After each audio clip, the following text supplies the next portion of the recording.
When that feels complete, you can walk your hands all the way over to the other side, resting your hands on your left leg, wherever that feels comfortable for you today.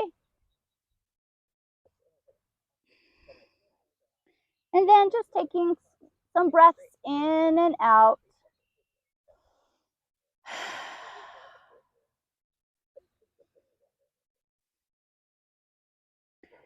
Breathe in, walking your hands back to center. Bring one knee to the floor and then the other knee to the floor. We're going to do some fun stretches here. So you want to face the long end of your mat with this one. Maybe make some space where you can rest your hands on your mat. Now shift your weight to your left so you can extend your right knee or your right leg out to the side with your toes pointing forward. And then when that feels nice and balanced, go ahead and come to standing on your left knee with your right leg out to the right. You okay? Okay. And then breathe in, bring your arms out to each side as like a T. Take a nice deep breath in here. And then on an exhale, lower your right arm down toward your straight leg and raise your left arm up toward the sky, leaning to the right. And then on an exhale, inhale back to center, fingertips pointing in opposite directions. Exhale, lower your left hand down to the ground as you raise your right arm or lean your right arm over to the left. So then we're getting a nice long stretch along the left side of our body. And if this is painful for your knees, you can sit down for a moment if you would like. Or you can, well, let's come back to center. Fingertips pointing in opposite directions. You can even just, if it's hurting your knees, you can sit on your bottom and just do the arm stretches with us. Okay, exhale, lower your right arm down, raising your left arm up toward the sky, leaning to the right towards your straight leg. Exhale back to center, fingertips pointing in opposite directions. Exhale, lower your left arm to the ground, to the side of your left leg. And now extend your right arm up and over to the left. So you're getting a nice stretch along the right side of your body. Inhale back to center, fingertips pointing in opposite directions. Exhale, lower your right arm down.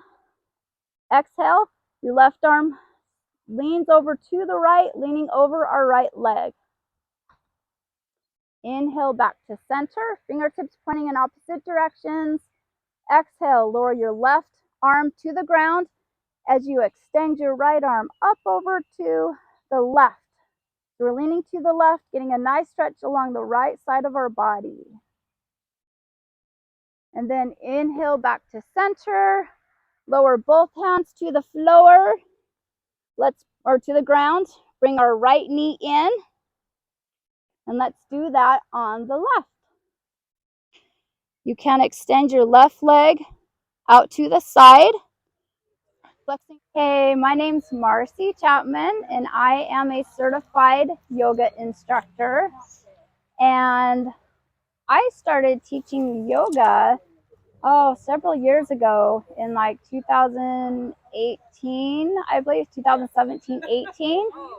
And the reason I got into yoga, actually, I was a student going to the Assessment and Training Center at the Commission for the Blind. And I was actually helping out with the Bell program, their summer program. And they had a yoga instructor there. And man, when I went to that, I just loved it. And I knew that that was something that I wanted to learn how to do. And I wanted to learn how to teach it so I could teach it to others that were blind and visually impaired. And so from there, I began my journey going to yoga school. And I am now certified in the 200-hour program and the 300-hour program. And then I also went on and got my children's yoga certification. So I can teach adults and children. and I absolutely love it. I kind of incorporate the two together where I like to play around with my yoga. I don't like yoga to be serious. I like to be playful with my yoga, adding in lots of imagination and playing with it, but then also doing lots of good stretches and uh, muscle building and things. And I just love it. I love being able to teach to the visually impaired. I try and be as descriptive as possible. You can And teach sighted people also, can you not? yes, yes, I do. I do. And I have. I do. I teach to both. And I would say, like, anybody can join. Our class today, we had sighted and also visually impaired. So it's great. But no matter who I'm teaching to, whether it's to the visually impaired or to the sighted, I'm very descriptive in the way that I teach. Have you done some classes for Northwest Association for Blind Athletes before this? Yes, I have. I actually get to teach virtually with Northwest Association for Blind Athletes, or NWABA. I teach their virtual yoga class every Friday. And then on occasion, like today, for our in-person events, they'll ask me to teach our in-person yoga classes. And I absolutely love doing that. It's just a different um, it's a different experience when you're in person. So. I think you do a great job of describing the moves and positions because not everybody does. Yes, So yes, for sure.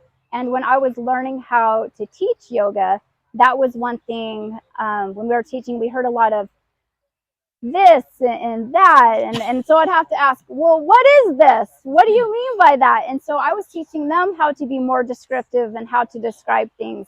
And so by doing that, that taught me how to describe things for those that are visually impaired. And I also, in my classes, and I'll tell my students this, please stop me and ask me questions if you don't know what I'm describing, because that helps me become a better teacher in the way I describe my yoga poses. I often think this and that are four-letter words with all the connotations that carries. Yes. And there also, that's another one that's hard. Over there. Yes. Yes. Thank you very much, Marcie. Thank you very much. I appreciate it.